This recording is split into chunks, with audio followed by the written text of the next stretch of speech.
Thank you for selecting Most Loved Wrestling, the place where wrestling is most loved. I think we just witnessed the worst show under the WWE umbrella when we watched the 26th of July edition of SmackDown. By no means was it as bad as any show in the 2010s, but side by side with the rest of the shit that we get today, trash. Still watchable, but trash. And then it got me thinking, why is Raw so good, but then why is SmackDown so bad? They are essentially run by the same person.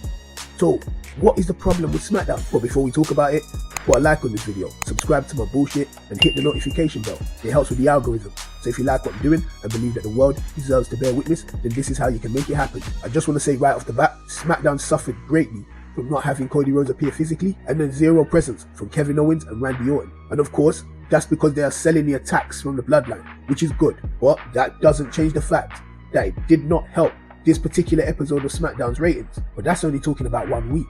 SmackDown has been generally weak for weeks. One of the first things I noticed is that Raw has a fair balance of heels and baby faces in the main event picture. So for the main event, their heels, they got Drew, Gunther, and the Judgment Day. And then their baby faces, they got Seth, Punk, Jay, and again the Judgment Day.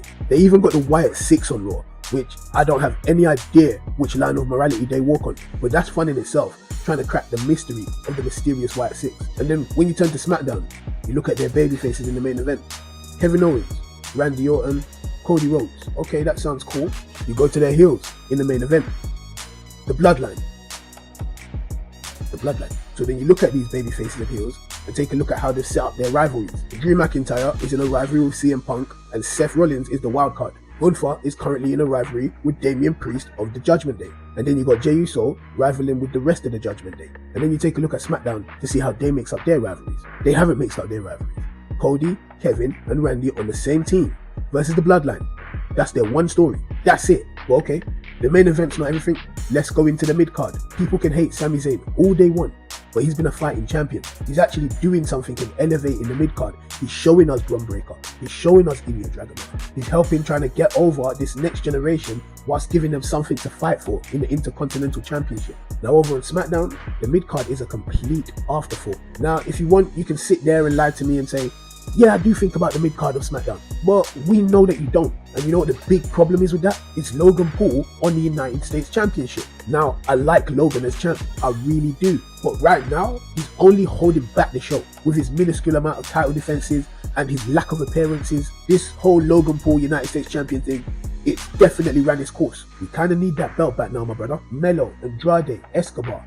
These people are all suffering from the absence of the United States title, especially when there is no chance of them getting a sniff of the Undisputed Championship. The other problem, too many stories on ice. On Raw, we were waiting for Rhea and we were waiting for CM Punk, but there was no problem there because CM Punk was no stranger to turning up even whilst he was injured, and there was enough significant personalities within the Rhea, Liv, Dom angle. The interactions between Liv and Dom, Liv and Finn, Priest and Dom, Priest and Finn. These interactions was enough to keep the audience interested without the presence of Rhea Ripley. On SmackDown, there is a complete difference. We are waiting on Roman Reigns, period. And while all the players in this story are people that the audience cares about, the interactions between each of these players is not something I can say the same thing about. All the worthy and anticipated interactions all start from Roman Reigns coming back. And the same can be said for Cody Rhodes. Nothing that he does feels important, feels significant, feels like it matters until the return of the Great One. We know that without something like a freak accident, Cody's victory is all but guaranteed unless he's standing opposite The Rock or Roman Reigns. And even in the mid-card, the stories are on ice. As I said prior, Logan Paul is holding the United States title hostage. Then, they are clearly waiting for the road to bad blood to turn Austin Theory into a babyface. And it's even same for the women too, because if you look at the only notable non-title story that they got for the women on SmackDown, that being Jade Cargill and Bianca Belair, that is again on ice until we get to around WrestleMania times, where we can start making them go head-to-head in the build to them having a 1v1 matchup, probably at WrestleMania. And then if you go back to Raw, if you look at the top female stars, they're not working in the mid-card, literally having them feeling like they're doing nothing, the way that SmackDown's got them feeling. Raw's biggest female talents, Rhea Ripley, Liv Morgan, you can chuck Damage Control in there. SmackDown has Jade Cargill, Bianca Belair, who lost the tag team titles under admittedly understandable circumstances,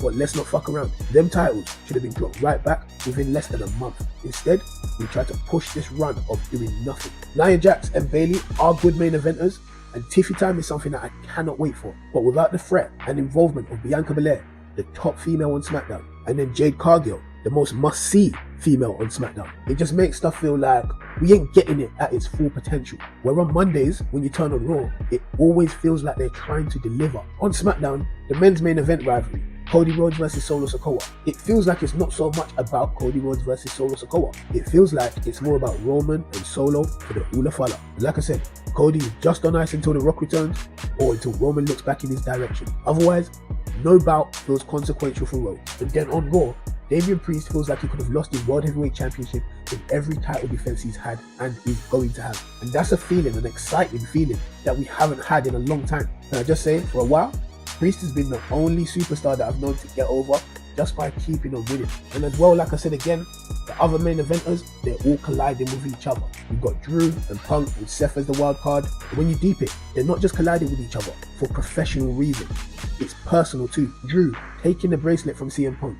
Punk costing Drew at any opportunity he gets. Seth has been saying just how much he hates CM Punk from way before there was even an idea of CM Punk returning to the WWE. Even when you look at the women on Raw, the rivalries are very personal. Is Liv Morgan revenge tour could be seen as professional. They've injured each other, taken time off each other's careers, and it's for a championship, where it gets damn personal when you start home wrecking and bringing somebody's friends into it. And then you go to SmackDown, in every division, everything is strictly professional. Solo Sikoa wants the undisputed title so that he can prove his right to the Ula Fala, so that he can prove his right to the chieftainship, and so finally he can make everybody acknowledge him, which is slightly personal but mostly professional as it pertains to Cody Rhodes. It's only personal when it goes to Roman Reigns. Bayley and Nia, that couldn't get any more professional. She won the King of the Ring, she's the #1 contender. She won a sporting event and is the #1 contender for the sporting championship of the world. Professional. LA Knight and Logan Paul, again, professional. Although he did pull up to that man's yard, that is quite personal. Everything I'm saying right now about SmackDown would explain to me why LA Knight versus Logan Paul and Tiffany Stratton with the Money in the Bank are the most interesting things about SmackDown right now. For me personally, I'm talking, because they're the only stories that are not on ice.